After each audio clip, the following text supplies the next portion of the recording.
차별금지법이 통과되면 성경이 불법한 책이 된다고 하셨는데 현재 미국은 성경이 어떤 대접을 받고 있습니까? 간단하게 들어보시겠습니까? 예, 변호사님. 그러니까 동성결혼이 합법화되면 동성결혼을 금지하고 있는 성경은 비정상적인 책으로 전락이 되는 걸 의미하는 것이고, 성경책이 비정상적이 되면 그 성경을 믿고 따르는 저와 여러분은 비정상적인 집단이 되는 겁니다. 그래서 그 비정상적인 집단을 정상화시키기 위해서 벌금을 물리고 감옥에 집어넣는 것은 지극히 당연하고 정의로운 일이 되는 것이죠. 그래서 지금 현재 그 미국 같은 나라에서는 성경을 다시 쓰라는 그런 이야기들이 공공연하게 나옵니다. 브룬이라는 그 뉴욕 타임스의 컬럼니스트는 동성애자인데, 프랭크 브룬이죠. 프랭크 브룬이라는 이 사람은 공공연하게 뉴욕 타임스 컬럼에서 이제는 동성결혼이 합법화됐기 때문에 동성결혼을 금하고 있는 성경을 다시 써라, 이렇게 이야기를 하고 있고요. 또 심지어 제가 듣기로는 성경을 출판하는 그런 성경 출판사에서 아주 교묘하게 이 동성애를 조금 긍정화하는, 정상화시키는 그런 식으로 번역되는 그런 번역본 성경들이 출판이 되고 있다는 그런 제가 보도를 접한 일이 있습니다. 그래서 결국은 동성결혼의 합법화를 통해 그 칼날의 끝은 결국 교회와 더 나아가 하나님의 말씀을 향하게 되어 있습니다. 그래서 아까 우리 여러분들이 말씀하신 것처럼 차별금지법이 통과되고 또 동성결혼이 합법화되면 결국 그 칼날의 끝이 성경을 가만히 내버려두지 않는 겁니다. 그래서 결국 신앙의 자유를 침해하고 더 나아가 사실 아까 신사참여 말씀하셨는데 결국 기독교에 대한 탄압의 형태로 이어질 수밖에 없는 그런 흐름 가운데 있으면 저희들이 분명히 이슈를 해야 된다고 생각합니다. 예, 감사합니다. 이어서 기론편 교수님께 드린 질문입니다. 청소년기에 동성애를 한번 해볼까라는 마음이 생겨서 동성애자가 된다고 하셨는데 어떤 근거로 확신하시는지 너무 끼워 맞추는 것이 아닙니까? 또 하나, 동성애가 사회적 학습에 따라 결정된다는 주장 아래 동성애자 부모 밑에 자란 입양아의 동성애자 확률이 55%이기 때문에 후천적이라 하셨는데 이성애자 부모 밑에 자란 입양아의 동성애 확률도 14%로 선천적이라는 주장도 배제할 수 없는 것 아닙니까? 이해 있는 걸 제가 못 들었는데요.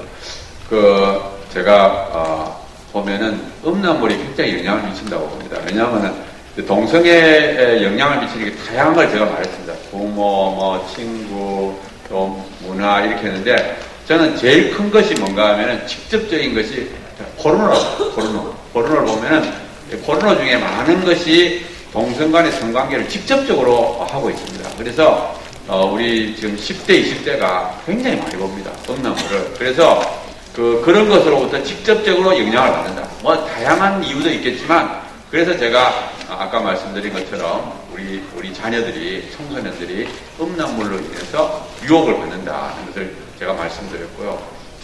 그 다음에 제가 이제 그 기사를 보니까 어느 기사에 보니까 동성 커플 밑에서 자라는 애는 55%가 나중에 동성애자 될 확률이 높다는 것을 제가 기사를 봤기 때문에 그 말씀을 언급해 드렸습니다. 예, 감사합니다. 이용희 교수님께 질문 드립니다. 동물과의 성관계와 동성애자가 무슨 관련이 있습니까? 일반적으로 이제 동성애가 합법화된 나라들의 수순을 보면 네덜란드부터 시작해서 합법화된 나라들이 그 수순대로 갔습니다. 세 가지, 근친상간, 소아성애, 수관 합법화됐고 그래서 매춘까지 갔고, 유럽의 영향을 본다면 그런 패턴이 지금 미국에서도 또 불고 있고, 그래서 이것들은 매우 자명한 일이다. 그리고 기준점이 풀어지면 할 수 있는 모든 것은 다 자유라고 해서 시도된다. 그래서 이제 미국 경우를 보면 더 이제 우리가 정확히 볼 수 있겠습니다. 유럽의 여러 나라들이 그렇게 입증된 사례입니다. 제가 여기에 좀 부가적으로 말씀을 드리면, 결혼의 정의는 우리가 지금 대법원의 판례에 따르면 정의가 일남1녀 간의 정신적, 육체적 결합으로 되어 있습니다. 이와 같은 정의는 사실상 성경적인 정의랑 일치하죠. 일남1녀 간의 정신적, 육체적 결합에서 중요한 결혼의 요소를 두 가지를 포함한, 세 가지를 사실상 포함한, 첫 번째는 성별의 조건입니다. 남성과 여성의 정신적, 육체적 결합이 결혼. 두 번째, 수적인 부분이 있습니다. 남자와 여자면 뭐 2대2든 3대3이든 다 되는 게 아니라 반드시 일남1녀 간의 결합이어야 된다는 거예요. 그리고 여기서 말하는 결합이란 성적 결합을 말하는 겁니다. 그렇기 때문에 동성결혼이 합법화되면 이와 같은 결혼의 요소에서 성별의 구분을 제거하는 것을 의미합니다. 그렇죠?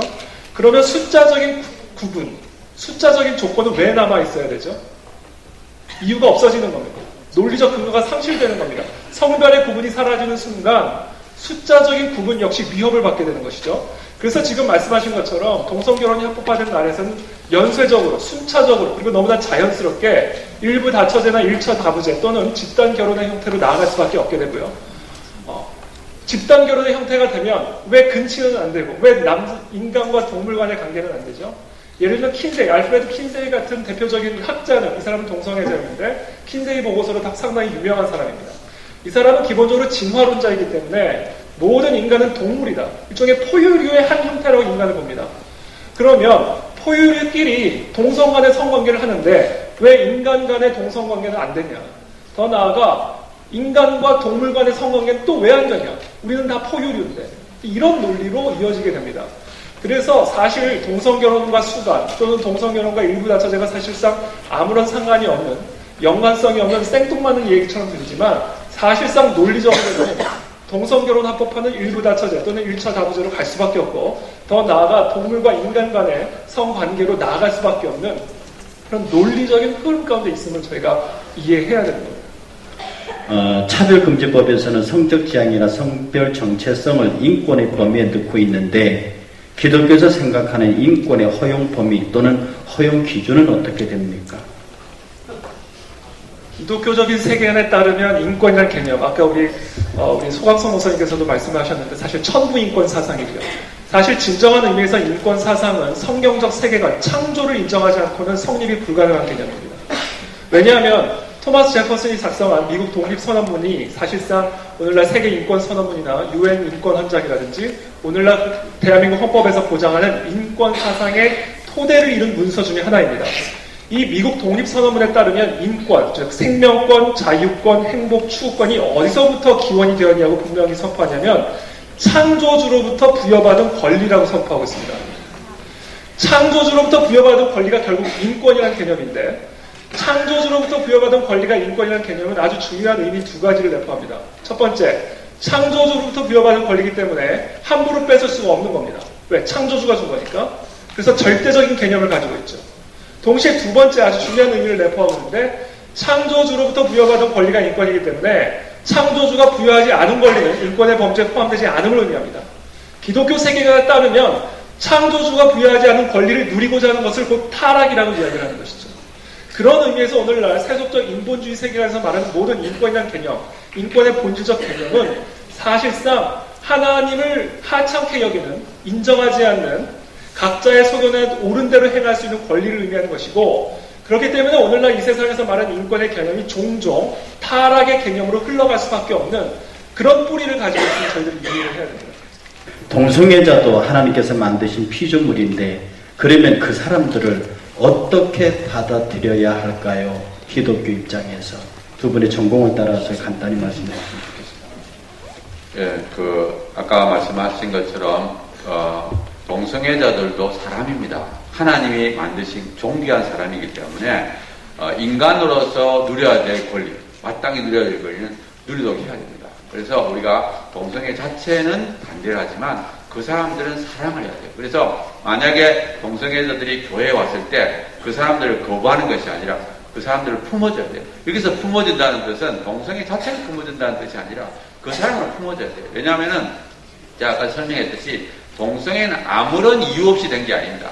부모의 영향이든지 친구의 영향이든지 문화의 영향이든지 여러 가지 영향이 있습니다. 그래서 그 사람이 왜 동성애를 하게 됐는지 뿌리를 찾아야 돼요. 그 뿌리에는 어떻게 보면 그 사람의 상처가 있을 수 있습니다. 그래서 우리가 그 사람을 정말 사랑하면서 그 사람의로 하여금 동성애로부터 벗어날 수 있도록 정말 인도하는 것이 우리 교회의 책임이고 그들을 사랑하고 이해하고 품어주려고 동성애 자체는 안 되지만 그런 일을 노력해야 된다고 생각합니다. 네, 감사합니다. 저는 그 질문을 받으면서 거꾸로 이렇게 질문을 하고 싶습니다. 만약에 마약 중독자가 또 알코올 중독자가 너무 힘들다, 나를 도와달라고 교회에 오면 교회는 어떻게 돼야 될 것인가? 우리가 다 품고 가겠죠? 이것도 심각한 성중독의 하나라고 저는 생각을 합니다. 그래서 정말 스스로 벗어나기가 너무나 어렵고 그렇게 많은 변실금이나 각종 성병이나 수명이 단축됨에도 불구하고 벗어나지 못해서 이렇게 살아가는 그분들이 우리가 정말 주님의 궁연한 마음을 가지고 분명히 죄기 때문에 죄라고 이야기하지만 중독자들이 올 때보다 교회가 품고 그들의 회복을 위하여 함께 값을 치르고 노력하는 것처럼 우리 한국교회가 반드시 감당해야 될 부분이라고 생각하고, 그래서 아까 언급된 것처럼 동성애 전문 치유 프로그램들이 지금 한국교회가 늦었다, 빨리 이제 법만 막는데 힘쓰는 게 아니라 동시에 이것을 같이 해나가는 것이 나라 살리는 길이다.